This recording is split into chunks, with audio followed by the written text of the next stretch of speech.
tal? Muy buenas tardes, soy Héctor de Mauleón, le agradezco que nos acompañe nuevamente en otra emisión de El Foco. Le doy la bienvenida a mi querida Beca Duncan. Hola, ¿qué tal? Y nos acompaña, al igual que el programa anterior, que el programa pasado, el poeta y escritor Víctor Navarro.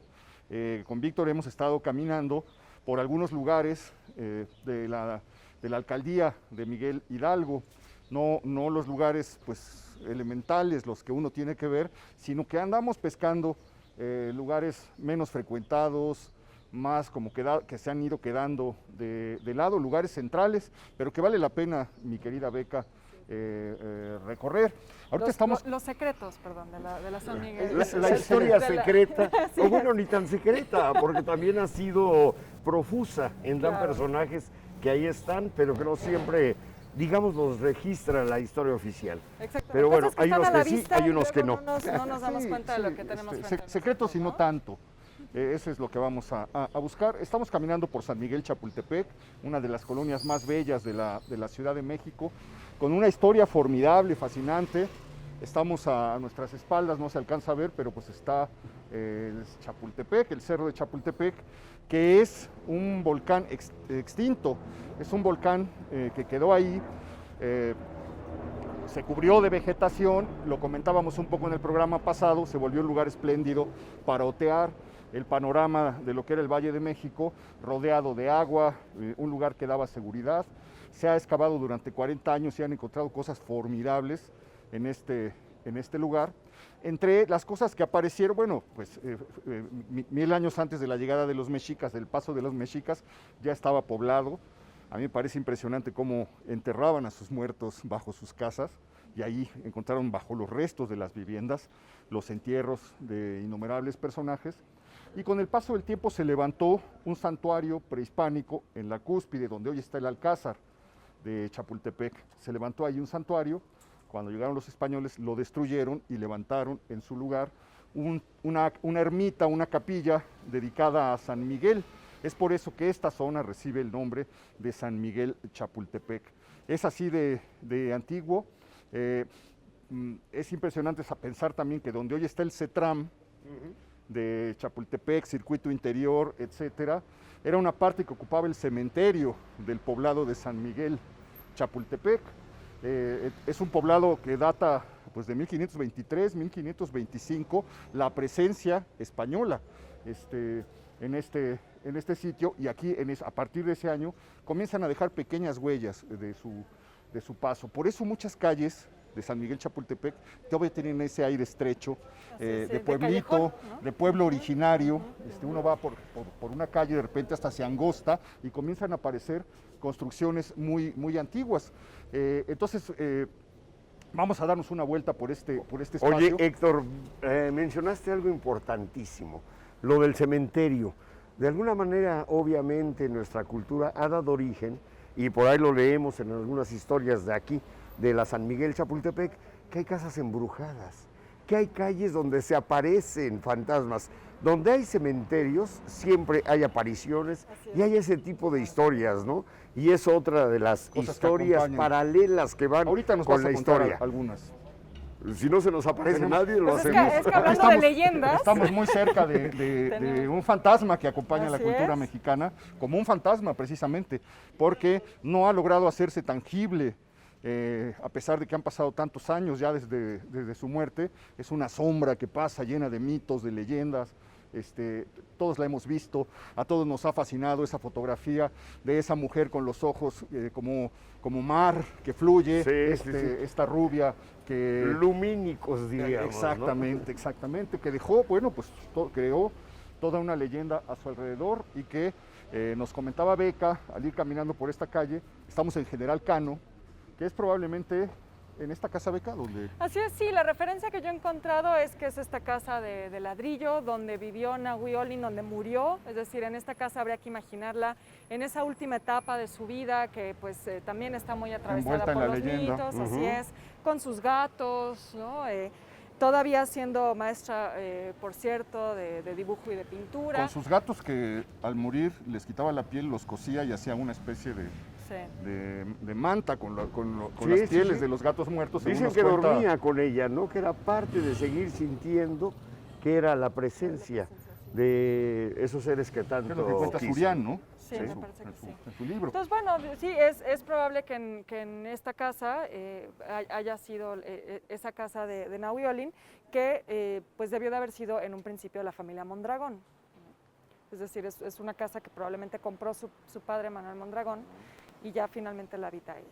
Muy bien. Bueno, pues el Mondragón, lo comentábamos en el programa pasado, cuidado, Víctor, es precisamente, sale de la zona de Tacubaya el día del golpe de Estado contra Madero. Él era digamos, el militar que pisaba más fuerte en esta zona, en los cuarteles de esta zona, y los agrupa para que vayan a enfrentar a Madero. Bueno, todo lo que pudo haber pasado aquí. Beca, Héctor, hay otra cuestión importantísima. En el siglo XVI, las familias Escandón y de Teresa empiezan a cuadricular toda esta parte del bosque de Chapultepec o pegada al bosque de Chapultepec y empiezan a habitarlo diferentes personajes y a hacerse estas casonas, Bueno, a construirse sí, estas casonas. Es algo que hemos mencionado sí. desde el programa pasado, ¿no? Hay que pensar que San Miguel Chapultepec, siendo parte de Tacubaya, pues fue una zona donde había muchas casas de familias adineradas, así que pues no es por supuesto extraño pensar que los Mondragón fueran una de estas. Claro, una de estas familias.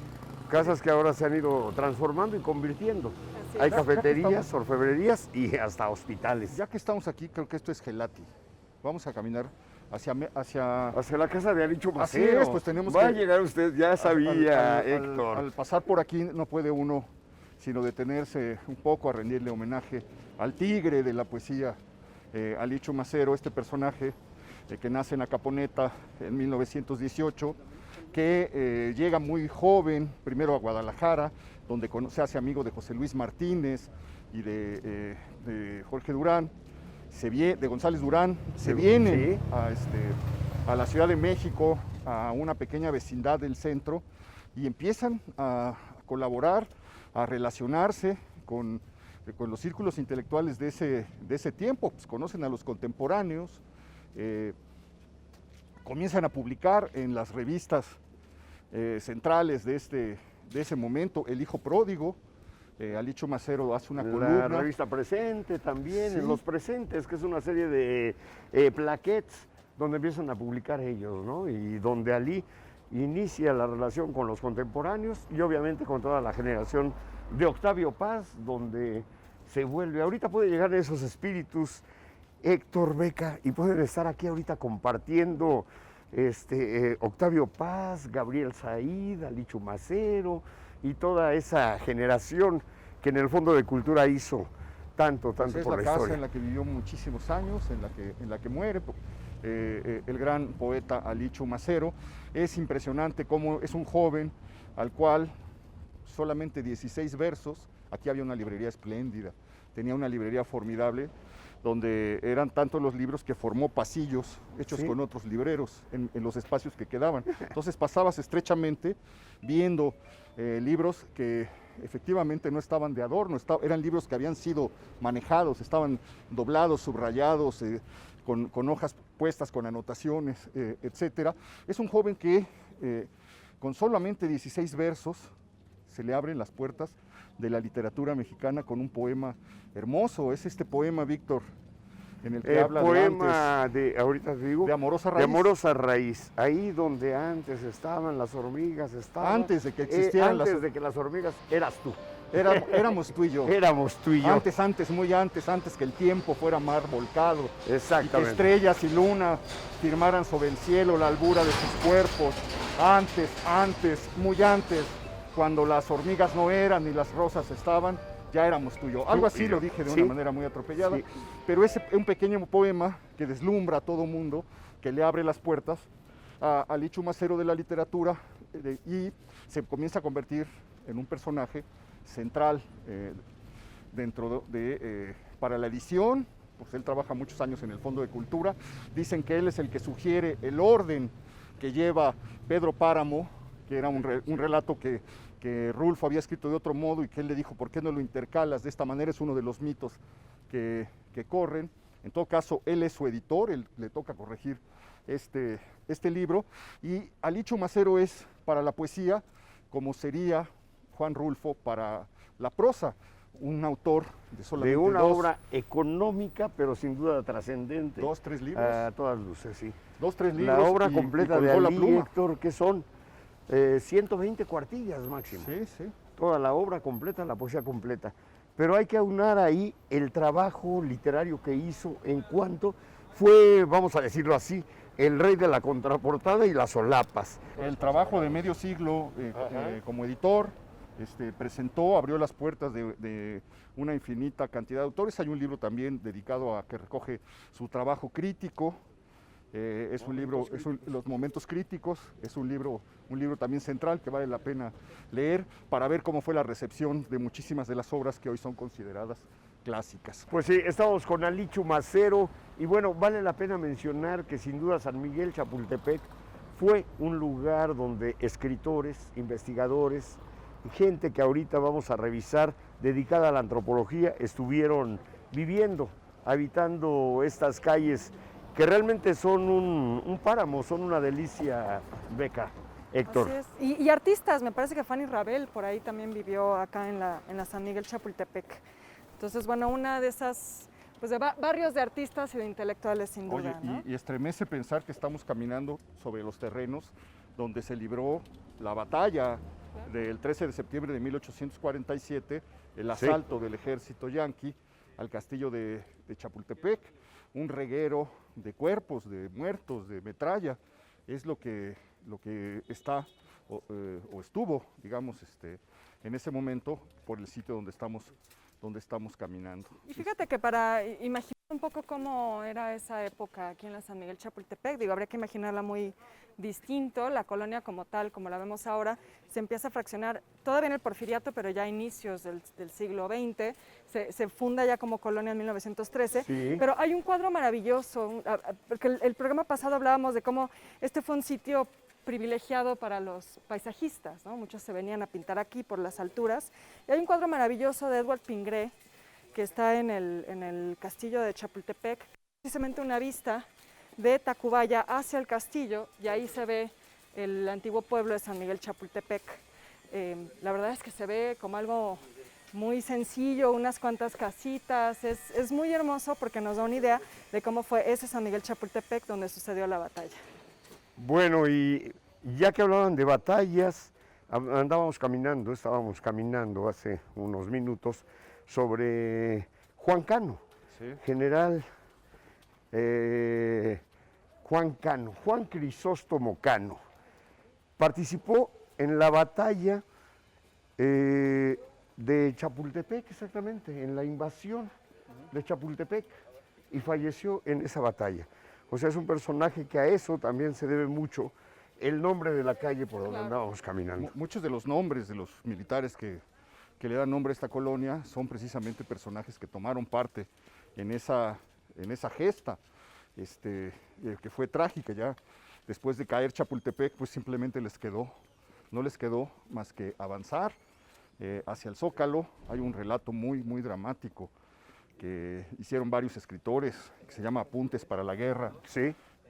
para una historia de la guerra entre México y Estados Unidos, en la que colaboran varios de los escritores vigentes en ese tiempo, contando cada uno de ellos su versión de lo que había ocurrido. Guerra que ha producido, Héctor, Beca, muchas páginas, ¿no? Muchas páginas no nada más de historiadores, sino de gente dedicada a la literatura. Ya nos alejamos un poco de De hacia donde nos íbamos. queríamos dirigir. Es aquí donde, en una casa, y me parece que es la casa del general Munguía, donde se decide que el candidato a la presidencia va a ser Venustiano Carranza, ¿no? ¿Sí? Se toma aquí la decisión una noche de que darle paso al primer jefe,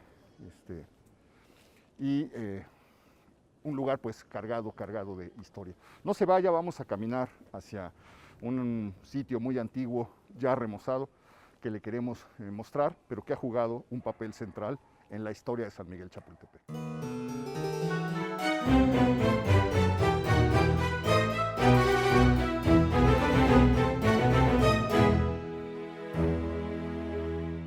Estamos de vuelta. al sitio al que queríamos dirigirnos originalmente, y que es, mi querido Víctor, una parroquia pues, tradicional de San Miguel Chapultepec y muy antigua. Pues parte de los orígenes, ¿no? 1753, después de que en el siglo XVI siempre se empieza a cuadricular lo que es toda esta San Miguel Chapultepec, pues en 1753 piden la construcción de esta parroquia. No es tan antigua esta iglesia. Este es del siglo XX, sí, es de la segunda mitad. Digamos, no estamos hablando de una fundación anterior al edificio que estamos viendo aquí, pero la historia de San Miguel Arcángel en esta zona, y se funda una primera iglesia dedicada a San Miguel Arcángel. San Miguel Arcángel. En lo que ahora es el Jardín de los Leones. Cuando hacen la remodelación de la reja, en 2004 se hace ahí una excavación en la reja de los Leones. Bueno, y ya aparece el origen de ese primer templo. Sí, ¿no? y ya lo decía Héctor, es 1909 cuando realmente se hace esta sí, el edificación, que estamos viendo ahora, ya sí. la que estamos viendo ahora. Pero la historia del siglo XVI, perdón, es que me parece Sí. fascinante que en 1521, o sea, el año de la conquista, ya están pidiendo que se ponga ahí una iglesia. Ajá. Para el 23 ya se está edificando. O sea, eso realmente es increíble pensar que es un proceso paralelo al de la Ciudad de México, lo que empieza a suceder aquí en San Miguel Chapultepec. Sí, todo se da muy rápido. Este proceso Aquí es en la fascinante. ciudad, Héctor, ¿por qué?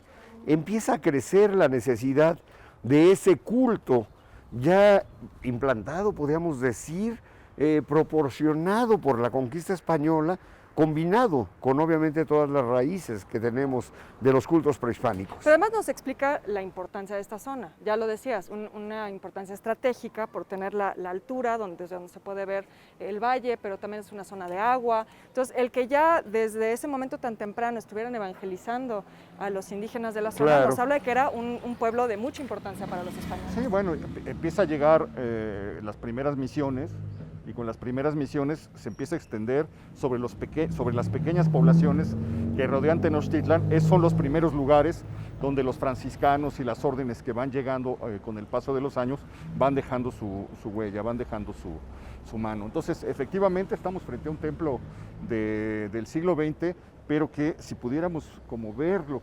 que hay detrás, pues llegaríamos a los primeros años del siglo XVI en un San Miguel Chapultepec inimaginable para nosotros. No hay manera de que podamos dar ni la más pálida idea de lo que fue esto antes de que fuera su expansión, porque su expansión comienza a finales del XIX, ¿no? En 1925 tenemos que el señor Fray Gaspar manda a poner la campana que hasta la fecha existe, 1925. Son los periodos Que siempre en va a los ser que lo último, ¿no? se va modernizando, no todavía en el 48, 1948, le dan la última Y en el remozada. 70 hay un Sí, remozamiento, ¿no? hay una remozada y todavía, y es cuando se hace esta capilla también. Vamos a ver esta capilla porque es una capilla bellísima. Una serie importante en cuanto a... Bueno, queda esta pequeña capilla. Está una persona orando, entonces vamos a no meternos demasiado. Se ve que están en un trabajo de restauración. Mira, están coloreándolos, pintándolos o dorándolos, ¿no? Sí, dorándolos, sí, efectivamente. Sí. Los detalles, los rosetones. Se ve este detalle del coro y un altar hecho ya absolutamente con pequeños azulejos formando Completamente moderno. una figura completamente moderno. Yo creo que es de los años 70, ¿verdad? Sí. Pero fíjate, los vitrales también son interesantes. Si pensamos que se empieza su construcción en 1909, pues vemos como este eclecticismo del siglo XX, porque hay vitrales con un estilo como Art Nouveau todavía, como que un poquito porfirianos, ¿no? Pero ya de este lado vemos otra cosa completamente moderna. Entonces es interesante porque nos va hablando de las propias etapas constructivas de la iglesia, ¿no? Bueno, vamos a continuar con nuestro recorrido. Es impresionante el hecho de que cuando llegamos a un lugar, pasamos por una calle, no imaginamos la cantidad de capas que hay detrás de algunos lugares específicos. Uno pasa por esta calle, José Moreno se llama, José Morán. José Morán. ¿José Morán? Sí, José Morán. Y los espacios, entrar a un silencio donde la gente está estableciendo otra relación con su... Así es. manera de estar viendo la religión, de estar relacionándose con ella. Digamos, pasa uno por aquí y no se imagina, solamente ve la pequeña iglesia, pero no se imagina todo el proceso, que si nos fuéramos hacia atrás, como usted decía, pues llegaríamos a los años en los que Tenochtitlan estaba en ruinas, estaba comenzando la reconstrucción de la ciudad y al mismo tiempo pues, estaban modificando cosas tremendas en Popotla, en Tacuba, en Tacubaya, en Mixcoac. Escandón, Sí, nos sí. queda Escandón Claro. también. Bueno, y incluso un poco más atrás, ¿no? Porque si pensamos en la devoción a San Miguel Chapultepec en esta zona, pues eso nos lleva de nuevo al culto a Huitzilopochtli, porque hay que pensar en estas sustituciones que hicieron los evangelizadores, ¿no? Así como en la villa había un adoratorio a Tonantzin, entonces ahí la devoción es a la Virgen, acá pues hay que pensar en que Huitzilopochtli Una es figura el dios de masculina. la guerra y San Miguel Arcángel está ataviado como guerrero, ¿no? Sí, Entonces es increíble cómo vamos De alguna manera, el encontrando. padre y el dios de la guerra, que son dos imágenes que irían como la madre y la diosa de la vida. Yo creo que son las dos cosas que se van adaptando a la Y que se va a los convertir diferentes en el cultos. santo patrono de la Ciudad de México. Ya nos contabas fuera del aire, Víctor, que desde aquí San Miguel Arcángel protegía a la ciudad, ¿no? cada entrada se encontraba protegida como por un Un arcángel ahora ya, el arcángel San Gabriel y el arcángel San Miguel, ¿no? En Hay el un poniente de la San Miguel ciudad. al sur, ¿no? En Pino Suárez y Izazaga está la capilla dedicada a este personaje. Y bueno, nos encontramos frente al número 53, un edificio multifamiliar, mi querido Víctor. De José Morán. Bueno, pues nos vamos con la historia, 1930. En 1930 tenemos que esto fue la Arena Hollywood, una de las arenas de lucha, como también viene, que digamos, la posibilidad de que la gente se identifique con otros discursos que la lleven al placer, al hedonismo, al goce y a la manifestación de los deportes, unida obviamente con el espectáculo, quieras o no. En 1930 se edifica aquí la Arena Hollywood, que si podemos pasar, ya hablaremos en los 50 por qué se vuelve multifamiliar. Pero digamos, ¿cuál es la importancia de la Arena Hollywood para pues, esta vida, como decías, del espectáculo, la vida nocturna, pero también para la historia de la lucha libre? Para la historia de la lucha libre, bueno, tenemos que muchos personajes, tanto... Hay imágenes de la Arena Hollywood. Hay imágenes, si ¿Hay rastreamos en internet y podemos excavar por ahí, tenemos algunas fotografías viejas de la instalación de la Arena Hollywood. Una arena de aquellas épocas, 1930, estas calles sin pavimentar. Otra circunstancia, como lo decías Héctor, lo decías Beca, pues una vida distinta, muy campirana, se ve entre árboles, se ve entre calles arboladas O sea, y todavía avenidas había de terracería. huertos en la zona. Sí, sí, sí. Había huertos, por favor.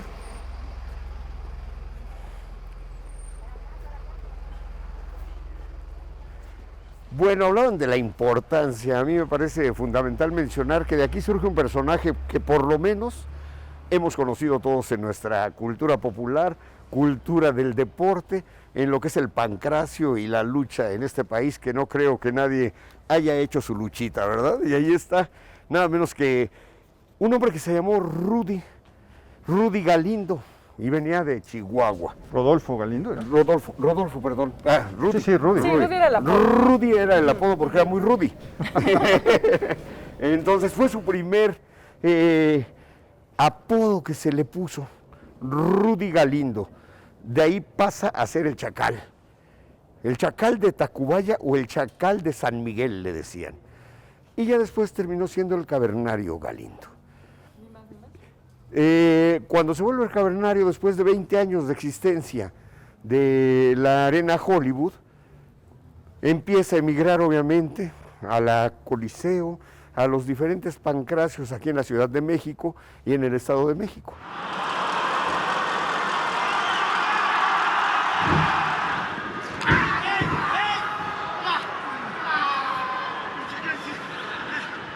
Y empieza a alternar ya con el Santo, con Blue Demon. Por cierto, mi sorpresa, no me recuerdan que yo, para estar aquí caminando, para estar hablando de eso. haciéndole homenaje a este hombre, obviamente no me queda sino ponerme ad hoc y decir sí.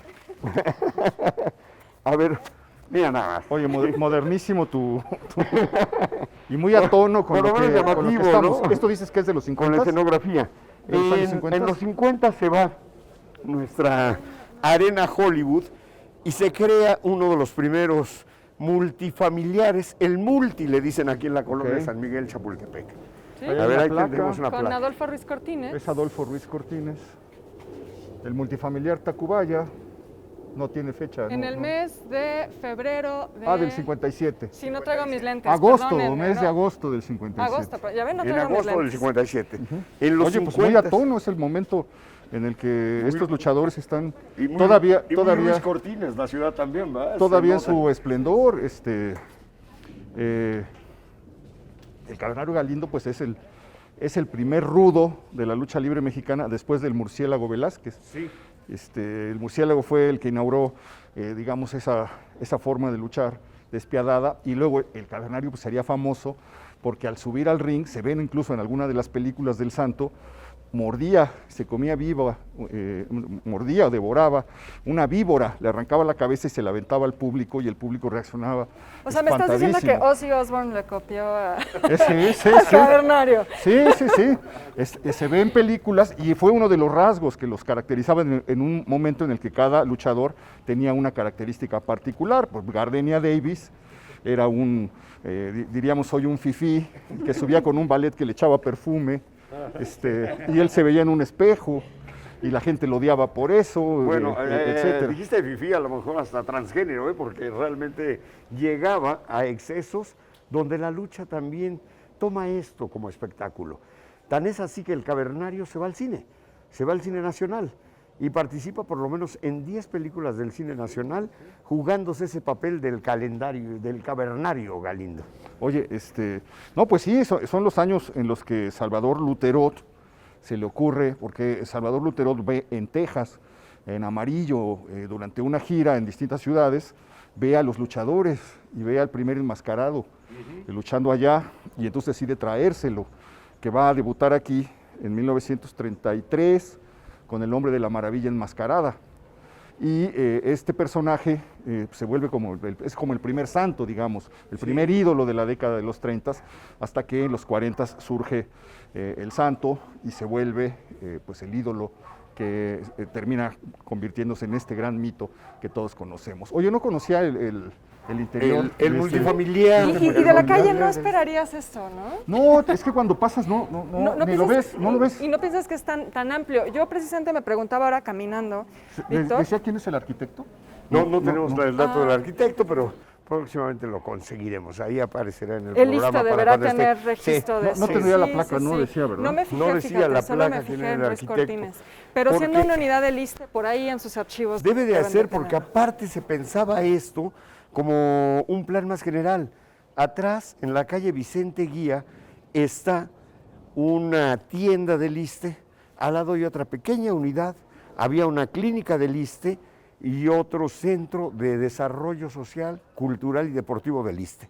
O sea, se pensó en aquellos entonces en una colonia que tuviera un verdadero espacio dedicado al ISSSTE, y si lo vemos, lo contextualizamos en la época histórica, pues era cuando se le estaba dando a los trabajadores, a la clase trabajadora, pues este tipo Claro. Bueno, de beneficios, ¿no? es el mismo concepto que Tlatelolco, ¿no? Ajá, O sea, es sí, decir, pero Tlatelolco en grande, pero 30 años antes, ¿o cuánto? 10 años antes, sí. 10 años Sí, sí. antes. Bueno, Pero- la pero primera lo es que del me emociona 49. mucho es la posibilidad de que la ciudad de darle a la ciudad una fisonomía.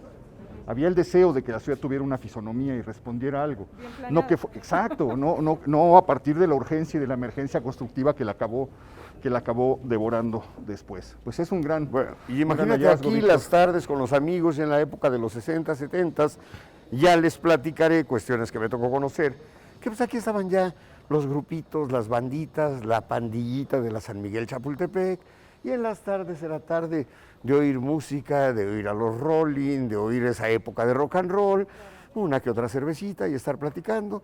No faltaba la mamá que se asomaba por una de esas ventanas Claro. y le gritaba, A reclamar. ya, te puedes subir, por favor, Toño. Pero bueno, Claro. es parte de esa vivencia que se va dando ya en los 70s y 70 en esta. Oye, Víctor, pero a ver, nada más por el tamaño de esto, yo me preguntaba, ¿la arena ocupaba exactamente el mismo predio? Sí, O sea, sí, ¿era sí. de estas dimensiones? Era de estas dimensiones, era toda esta esquina. Sí, bueno, es una arena grande. ¿Sí?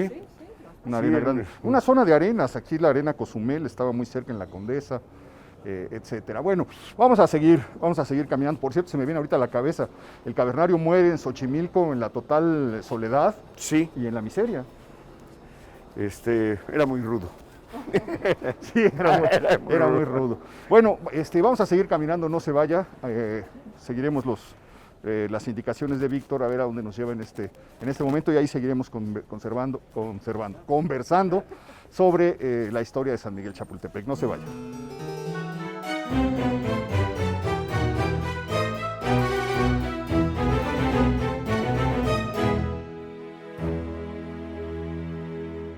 Nos acaban de contar que hay aquí saliendo del multifamiliar Tacubaya, hay una guardería San Miguel, que se fundó hace 78 años. Y pegadita a la iglesia San Miguel.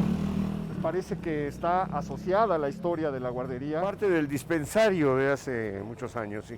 Ok, parece que está asociada su historia con la historia precisamente de la iglesia que acabamos de visitar. Maestra, ¿cómo está?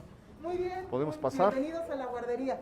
Hola. Muchas gracias. Hola, Mucho Beca, gusto. mucho gusto. Qué maravilla tenerlos aquí. A ver, cuéntenos. Pues mire, esta es la primera guardería que existe aquí en Tacubaya como tal. ¿Del año 48? Del año 48. A raíz de un accidente, porque teníamos muchas mamás solteras que trabajaban pues vendiendo comida y cosas así afuera de la iglesia, un chiquillo se le cae la olla de aceite hirviendo y se nos quema. Entonces, el párroco de aquel entonces, que era Monseñor Moisés Ugalde, y el médico, el señor Jorge Legorreta, ven la necesidad de que esos niños no pueden seguir en la calle, ¿no? Entonces, ¿Él es el párroco? Ese señor es el párroco. Ok.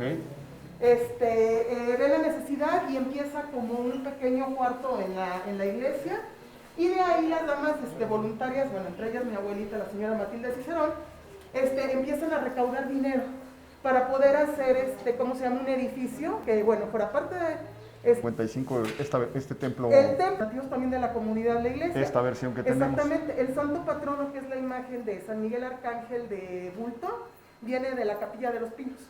Fue donada.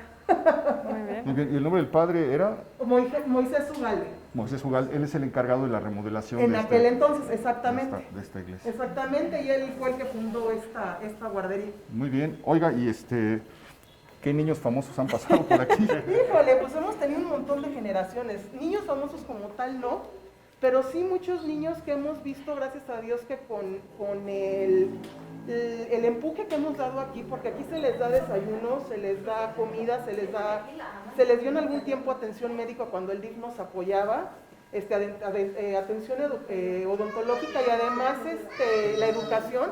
Pues muchos han logrado llegar a la universidad, a superarse, o sea, a no quedarse ni perderse, ¿no? Porque sí, realmente, pues aunque se vea una colonia bonita, muchas mamás pues son mamás comerciantes y son niños que andan en la calle expuestos. Claro. Y Tacubaya tiene sus complejidades, Exactamente, ¿no? tiene sus zonas. ¿Cuántos niños albergan aquí? Ahorita tenemos 60 por la pandemia, pero hemos llegado a tener hasta 120. Ya. Es muy grande la guardería. Bueno, muy bien. Oiga, pues muchas gracias por No, a contarnos ustedes.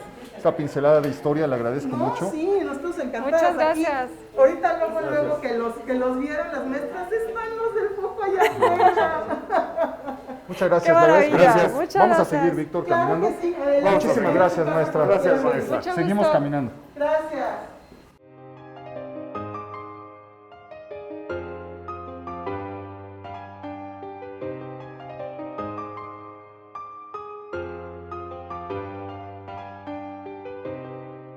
Seguimos caminando por Juan Cano. Aquí vemos ya cómo la calle comienza a ser como caprichos, ¿no? Pierde la línea, el trazo y se empieza a quebrar. Y justo aquí encontramos una casa bellísima del siglo XIX, preciosa, con su verja, las escalinatas, Sí, de estas la casas balconería. de la aristocracia mexicana Número del Porfiriato. 140 de General Cano, de Entrada General para Juan el Cano. carruaje y pues la disposición de estas antiguas casas, como que parece que quedan detenidos los minutos o el tiempo en ellas, ¿no? Sí, sí, sin duda. Y bueno, y aquí vemos la otra parte de la unidad, ¿verdad, Víctor? a donde llegamos al multifamiliar es. del Iste, tan conocido como el Multi. Muy bien. Oh. Sí, fíjate, es una sorpresa, la verdad, es como que está muy como escondido. Sí, sí, Si no, no, no, si no no lo pones percibes, atención, ¿no? no te das cuenta. Nos ibas a hablar ahora de juguetes, Víctor, una historia de juguetes. De juguetes. Aquí Vamos llegando ahorita en una cuadra y media, pasando Vicente Eguía, General Vicente Eguía. Estaremos ya también en un segmento de calle de General Cano, de Juan Cano, que es ya poco antes de llegar al final de la calle. Inicia obviamente en Avenida Constituyentes, frente al bosque de Chapultepec, y viene a terminar acá, en la calle de Veramendi. En la calle de Veramendi estaba la Biblioteca Manuel José Otón, que era una casa también del siglo XIX, Beca Héctor, que desafortunadamente en los años 60 la derruyeron para hacer un estacionamiento, dejaron quizás un muro ahí y la biblioteca se vino con esas instalaciones más o menos modernas también acá a la calle de José Morán. Pero en aquella biblioteca me platicaba Leticia Luna, la ahora directora de literatura de Limba, de niña vivía muy cerca de aquí y le gustaba ir a estudiar porque había muebles de esos antiguos, libreros antiquísimos, y era impresionante el olor a antigüedad que había en esa casa, en esa biblioteca, de las construcciones que han desaparecido, pero que más o menos por aquí siguen. Oye, nos habías hablado o nos ibas a hablar de alguna historia tradicional de fantasmas o de alguna leyenda de la colonia. De alguna leyenda de la colonia. Decían y hablaban que en una casa que estaba ubicada en esta esquina, exactamente, había una mujer que le adjudican a la Llorona diferentes direcciones. Claro, sí, sí. Una de ellas vivía en Juan Cano. Una de tantas Lloronas vivía en Juan Cano. No, bueno. Y cuentan que cuando hubo uno de los derrumbes, porque toda esta zona también ha sido zona de minas, y una vez que se hizo una mina aquí por Vicente Guía y la calle de Rebollar, sus hijos le habían pedido permiso de salir a jugar a la señora Anastasia, salieron a jugar los niños y nunca regresaron. Y obviamente se perdieron en una de estas minas y pues sí, cuentan que salía todas las noches llorando, con una gran tristeza en ella, a buscar a sus hijos que se habían perdido en esa mina. Doña Anastasia, que vivía en esta esquina, que ya está esquina de Cano y Vicente Guía, que ya es ahora un terreno baldío.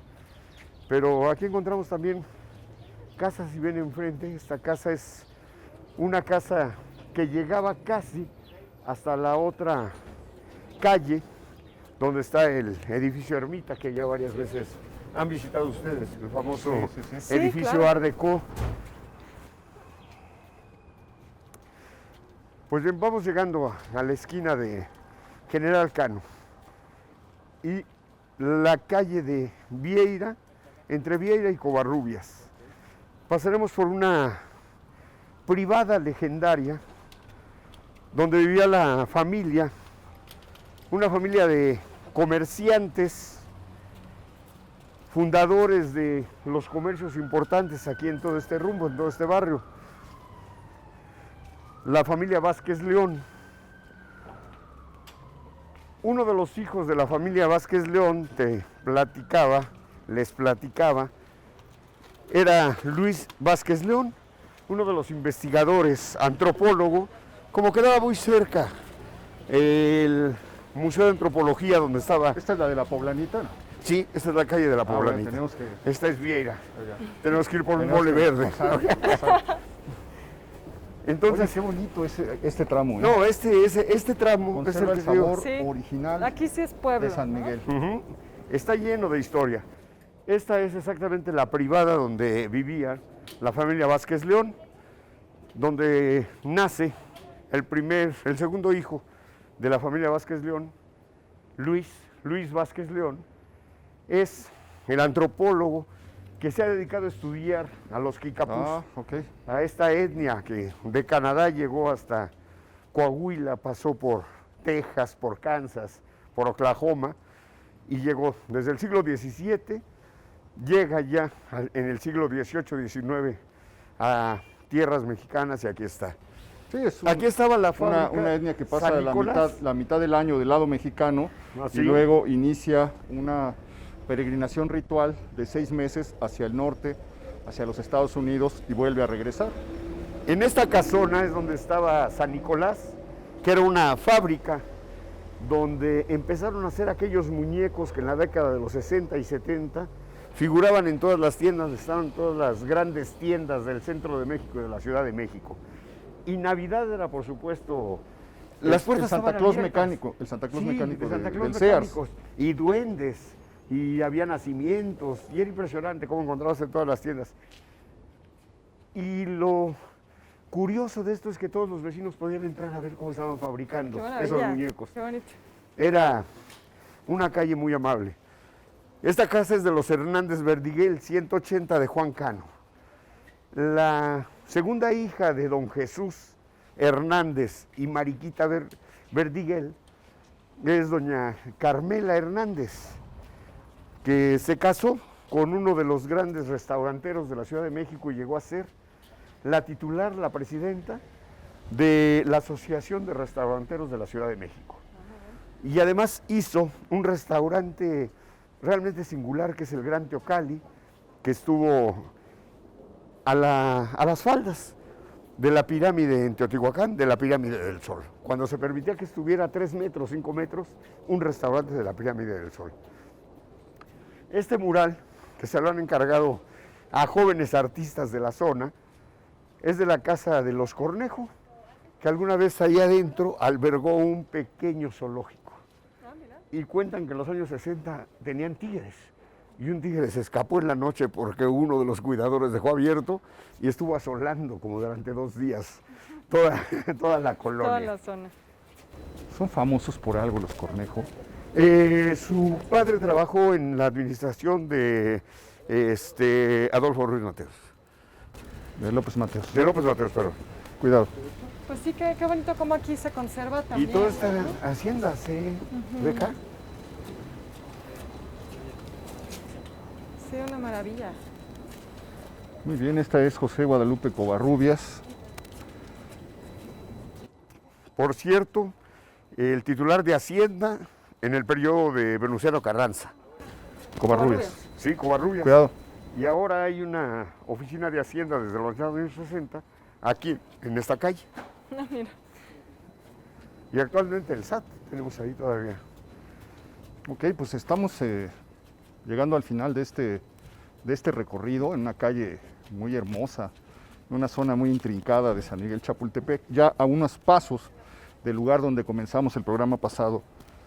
Nuestra caminata, creo, mi querido Víctor, que nos quedan muchísimas cosas que podemos ver todavía en San Miguel Chapultepec y alrededores. Y Escandón, yo creo que Valdría la pena. pegadito, Escandón nos puede dar mucha historia. Por lo menos hay media docena de lugares aquí en San Miguel que todavía vale la pena visitar, ¿no? Sí, ¿Cómo ves si nos vemos la siguiente semana y te seguimos exprimiendo para que nos vayas guiando y nos vayas mostrando los secretos que guarda San Miguel Chapultepec? Porque efectivamente, lo dijimos muy bien al principio, es esta parte que no es tan secreta, que sin embargo pasa inadvertida.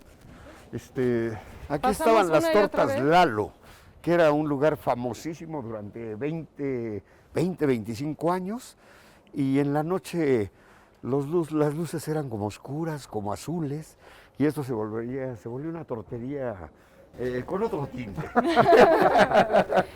Muy bien, mi querido Víctor. Oye, pues muchísimas gracias. Muchísimas gracias. Gracias, Beca. Gracias, Héctor. Gracias, Víctor. Le agradezco muchísimo. Al contrario, Héctor, ya sabes, estaremos Quedamos, aquí. quedamos. Quedamos. Pues le agradezco muchísimo que nos haya acompañado, espero que haya disfrutado este recorrido tanto como nosotros. Estuvo lleno de revelaciones, de sorpresas, de cosas inesperadas y falta todavía seguir rascando en la historia de San Miguel Chapultepec para encontrar las cosas que han atravesado los años para llegar hasta nosotros. Lo espero la próxima semana, ya lo sabe usted, aquí en El Foco.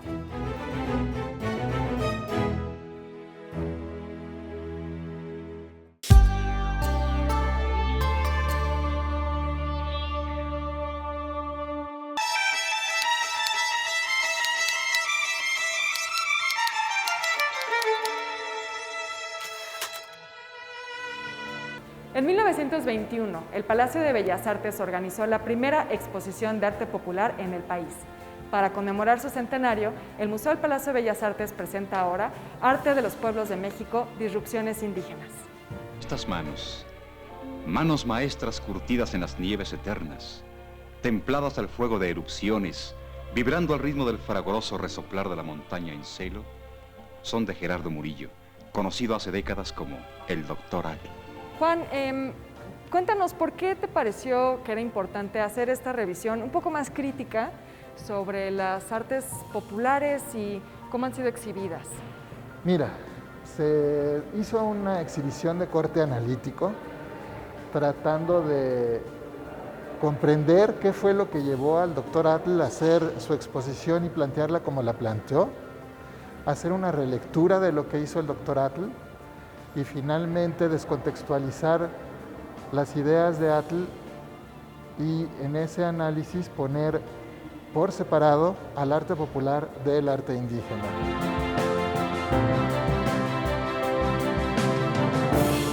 Y están los lienzos indígenas frente a los lienzos occidentales. Y esa es la idea de esta sala, equiparando las piezas en importancia igual.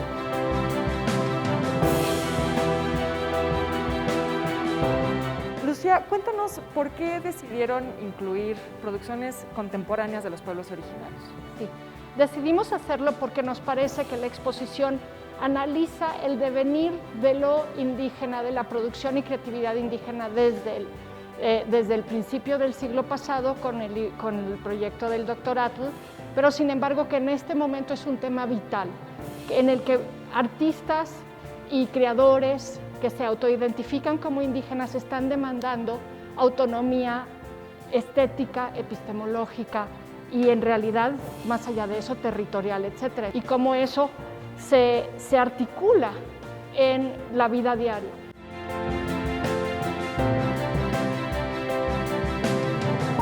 Miguel, muchas gracias por recibirnos. Cuéntanos, ¿cómo definirías esta exposición en 5 palabras?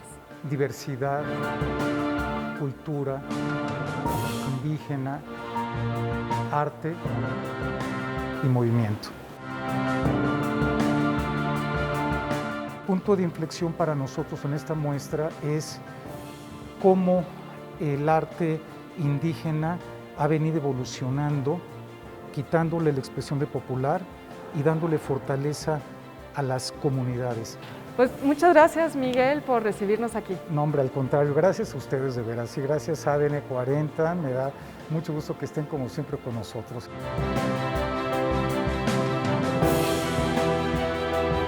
Arte de los Pueblos de México, Disrupciones Indígenas, estará en el Museo del Palacio de Bellas Artes hasta el 17 de abril. Pueden visitarla de martes a domingo, de 11 de la mañana a 5 de la tarde, y la estación de metro más cercana es Bellas Artes. No se les olvide traer su cubrebocas y guardar sana distancia.